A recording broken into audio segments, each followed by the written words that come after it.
Well, good morning, folks. It's one of those videos. We're starting off indoors today. I'm going to have a little bit of a catch-up before we go to the plot. I have been very tired. You might have noticed there's been a bit of a downtick in the number of videos, and I can't remember what I've said on the channel recently. Life is just kind of flying past, but about 3 weeks ago I got a new job at work, and not only has it been the new job, you know, like the promotion, more responsibility, more high-risk stuff. I've been doing the old job at the same time, which wasn't always a walk in the park. The old job kind of had its peaks and troughs, but it kept me busy for sure. And yeah, so pretty much I've been... the laptop gets opened at 7 o'clock in the morning, and I'm lucky to close it at sort of 8 o'clock at night. And any little bit of spare time I've had in the evening has gone into videos. You know, I've just put out the chili guide videos. That's been my main focus. I really want to get those done this year. But it's been, the last time I was at the allotment was the 28th of January. So it's, what are we on today, 10th of February? I've not even had time to get my hair cut. Like, it's been absolutely manic. It's just been crazy. So I know there's going to be lots of jokes about how long the greenhouse is taking me, but one of the other things about the greenhouse is I couldn't get hold of the sleepers. I did talk about this in a video, I remember. But I think I've found someone who might deliver them next week. So greenhouse project might be back on, and I'm hoping that work is starting to taper down a little bit. Before we go to the plot, there's some things to show you upstairs, actually, some exciting stuff. In fact, there's a couple of exciting things in the hallway. There's this one down here. This is a big arch that we've bought for the raised beds in the garden that I'm hoping to build at some point. I don't know, it's just been kind of... Jess ordered this a few weeks ago, and it's just been living in our hallway. But this is the exciting thing. This is a package from Growing Local that I'm going to open in a moment, but let's just do a quick little look at the seedlings. How can we not? Jess's lupins down here. A few have not transplanted very well, which is a bit of a shame. But we've got the first cosmos coming up as well, and there's some other stuff. Cerinth, I think this one is just starting to germinate. It's really been quite nice because, like I say, it's just been a bit manic, but there's lots of stuff at home that's still growing, and it still feels like I'm kind of in the gardening space. You know, quite often if you're sort of getting close to burnout, which is what this feels like for sure, that kind of will for gardening and enthusiasm for gardening can really start to dip. You know, the garden mojo, we call it. But I've not really had that. A lot of those spare moments, even if it's just a little half hour here and there after work, you know, it's still looking at the seedlings in the house or thinking and planning about the garden a little bit. So that's been quite nice. Jess's seedlings looking pretty good. I think they're in need of like some potting on this weekend or something like that. We've just ordered a few more of these kind of blurple lights, but we've just ordered as well. This actually is an IKEA shelving unit, and it's got kind of removable modular shelves, and we've just ordered another shelf to kind of fit in here. We'll figure it out probably down here so that we can have another little area like this with the lights for the seedlings. But oh, look, the peppers this year, they are just phenomenal. I'm really glad I'm having my best year with peppers because I've started that guide series, and I was really half expecting that I would start a guide series and everything would go wrong. And I'd be like, you know, trying to show people how it's done and just trying to deal with my mistakes. But instead, we have had fantastic germination, fantastic growth. These peppers quite often look a little bit yellow under my camera, so if they're looking like that, that's why. They're still a kind of pale green.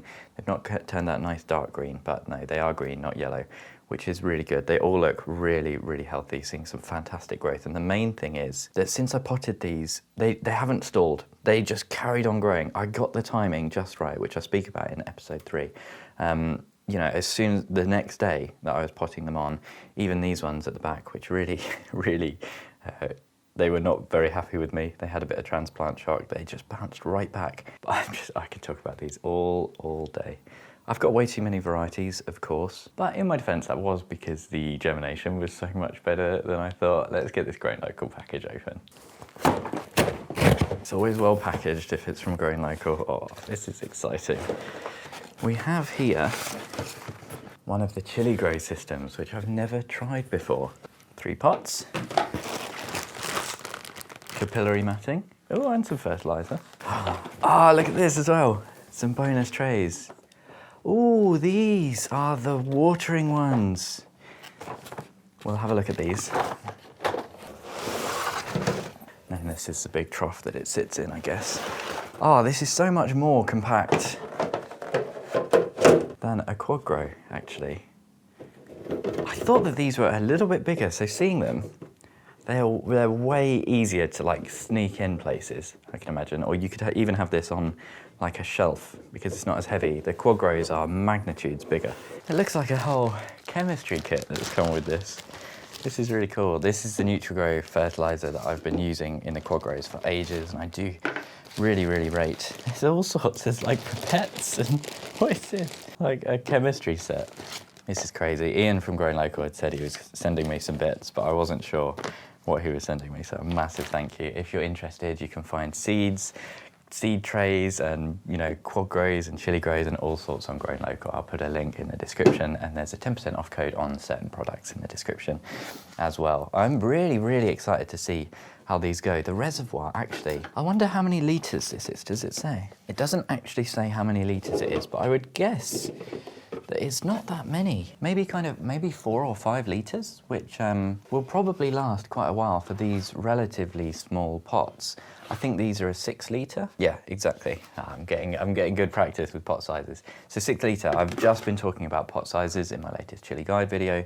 And I think for beginners, that kind of 5 or 6 litre is a fantastic size, because it means if you're starting a little bit later in the season, slightly smaller plants, they're going to do better in a smaller pot. So I'm very, very excited to see how these go in comparison with quad grows and growing in the ground, growing in pots, growing in auto pots, all sorts of experiments planned this year. And these look amazing too. This is also a self-watering tray, but for seedlings, not for, potted plants. So the idea is you put a little platform in.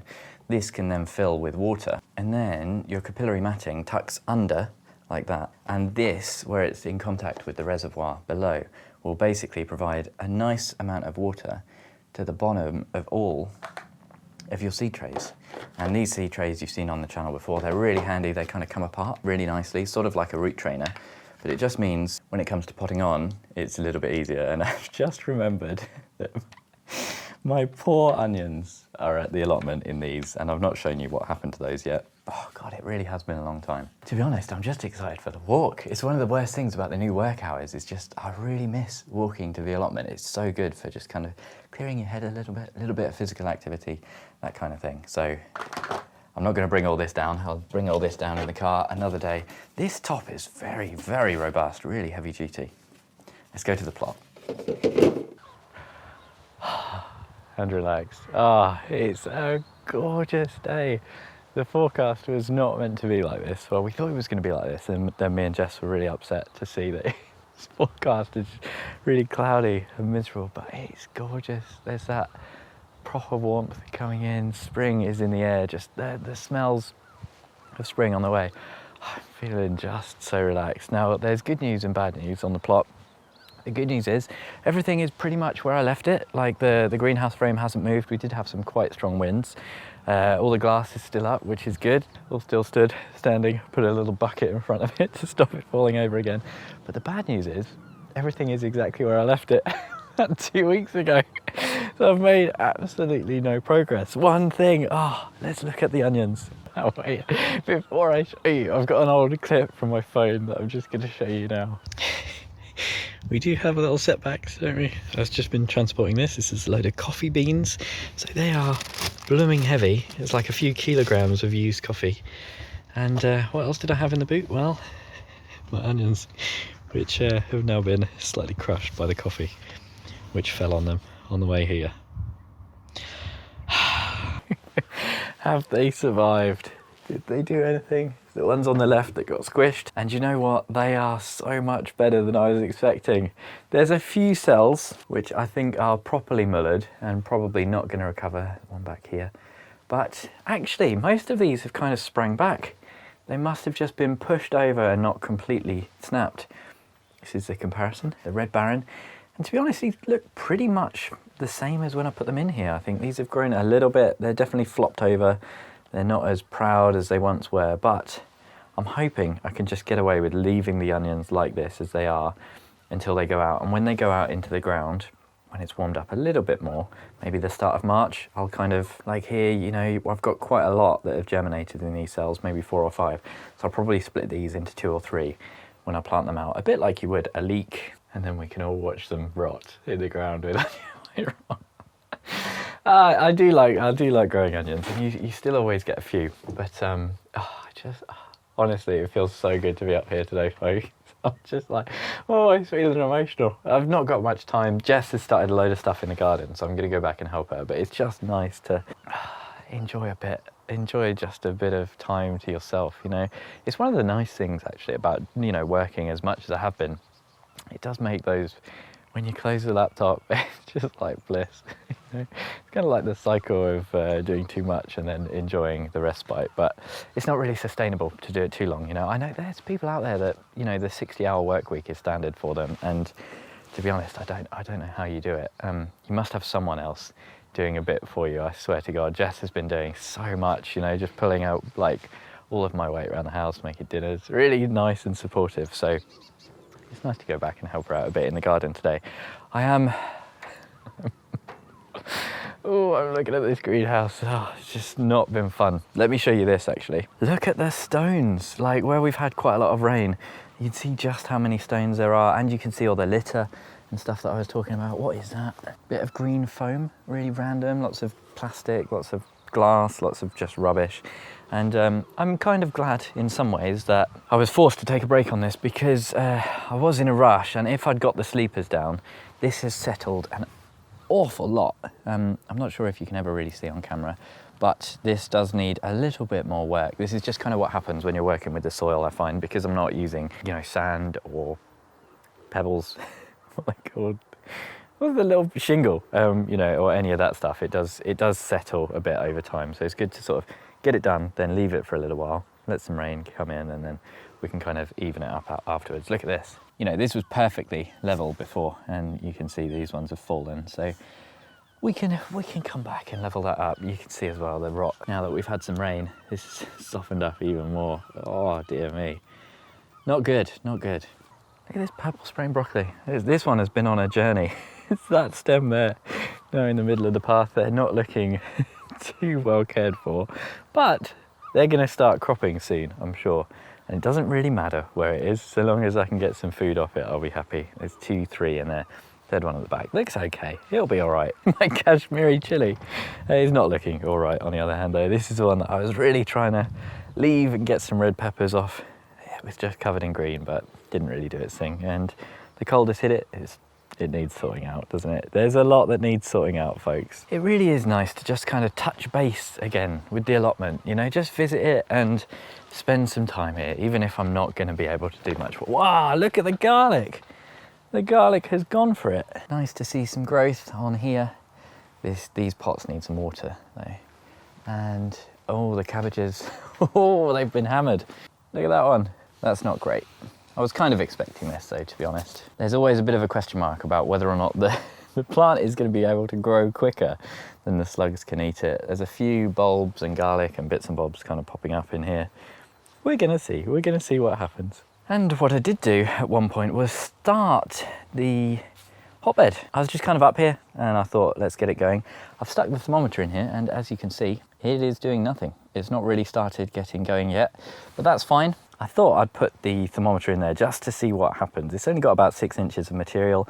I've mixed in a few leaves with the horse manure as well, but hopefully we'll kind of double or triple that amount and it should start cooking. It is, unfortunately, much later than I had intended for the hotbed, but life gets in the way, doesn't it? It's one of those things. I really wanted to get this kind of all built, all started, all cooking nicely at the start of February so we could get some nice early crops. Look at this. Foxes just do not have any problems coming very, very close to us on these allotments. I've just about forgiven you for attacking the polytunnel. Yeah, look, that bathtub. Don't show that off. There's so many little bits and bobs on this plot. Sometimes I think it's good to dream about what this plot might look like when it's kind of finished, you know, as close to finished as a plot can be. But will it ever get there? It doesn't matter, because there's days like today where it's just just perfect to be here. You know, it's one of those, it's just one of these days where the allotment brings you a little bit of joy. I can't come to the plot without coming and having a little sit down in the polytunnel. Nice, very nice. Just going to give these garlic tubs a little bit of a water, and in fact they might just be dry on top. No, they do need a little water. Always a good idea to check.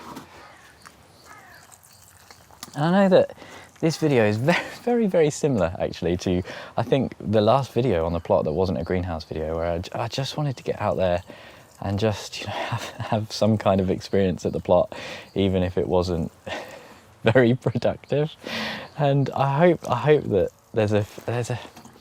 I know there's a lot of people out there that struggle with, you know, managing allotments and time.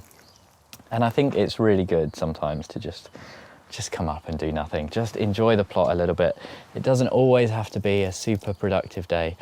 I have a lot of days on the allotments which are, you know, you come up kind of 9 o'clock in the morning and you leave 5 o'clock in the afternoon, but it doesn't always have to be like that. Sometimes it can just be a nice place to go for a little walk. And now it's time to go for a little walk back home, and I'll show you as well what I'm up to with Jess, just in the garden, and a little bit of the chaos, I think. And of course I want to say a quick thank you to all of my patrons, especially my chili pepper tier patrons: Tony, Bill, Pam, Louise, Mel, Michael, Denise, Socks in the Garden, Andrew and Sarah. It's so good having the Patreon, especially on times like this, you know, where everything is a bit manic and I just can't get as many videos out. So thank you ever so much for the support. Oh, and you know what? There is another thing before we go home. I just wanted to show you this. This was an ingenious little idea from one of my commenters to just put a bit of cork on the drop spike, because I had mentioned in a video that I was worried about this hitting the plastic going through it. So there's a nice little tip for you if you've got some cork lying around. So back at home, another lovely walk. I thought I would just give you a very brief glimpse of the absolute chaos and why Jess has very reasonably suggested maybe JB. Today is not an allotment day, but a back garden day, because it's just, there's a lot. In the background, like for the longest time, we've been doing various bits of DIY, so there's a lot of just random tidying to do. These are some of my leftover chili plants. They're doing okay, surprisingly well in the conservatory actually, which has been getting very cold. They're gonna go to some friends. There's sweet peas up here, look, Jess's sweet peas as well. These have got so leggy, so we've just given them a big trim. They were about twice the height, so we've just given them all a trim, and they're gonna start shooting out and being much more bushy now. Because they were started indoors, and I think they stayed indoors in the warm for too long, they got super leggy. Some over here that haven't started germinating yet. But yes, there's just all sorts of chaos in here at the moment that we're going to try and sort through. And out in the back garden, well, blimey. It's still a case of fence-ageddon out here. There's just, you know, it's kind of chaotic. We have just bought a nice new little unit, which is going to like store all our pots and stuff like that. Got a few forget-me-nots that we got for free from that garden centre the other day. Yeah, lots of this to do today. Getting the fences all kind of chopped up and taken to the tip, and just a heck of a lot of tidying and sorting out. So please do wish me luck, wish me energy to get through all of this sorting, and hopefully I'll see you again in the next one.